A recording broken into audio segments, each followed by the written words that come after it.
all, if it weren't me, it would have just been one of the others, I guess. I'm honestly just glad to be out of those air ducts. It's not easy for a hippopotamus to fit up there, and not easy to get down either, and not as young as I used to be, as you can see. I used to be able to do all sorts of things. You're young, you're vibrant, you have that sort of pep in your step.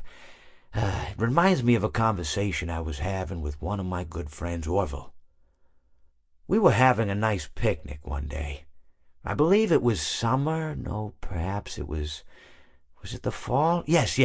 It was the fall because the leaves had turned already. But I said to Orville, I says, "Orville, I have a story to tell you." And Orville looked at me, kind of odd and said, "What's it about?" I said to him, "Not every story has to be about something, Orville. Sometimes a person just wants to talk. Why does everything have to be a story?" I said to him. He just looked at me and he said, "Well, you said you had a story." And, he was quite right. I did, in fact. I told him I had a story.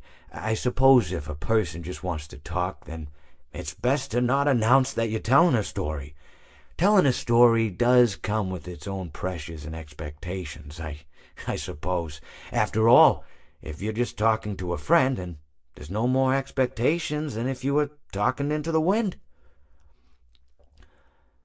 Words by themselves aren't expected to carry, aren't expected to stick. But if you announce you're telling a story, well then, there'd better be a point to it all, No one wants to sit and listen to someone ramble on and on and on with absolutely no end in sight. So, it's good to be mindful that when you tell someone that you're about to tell a story, that you have something to say.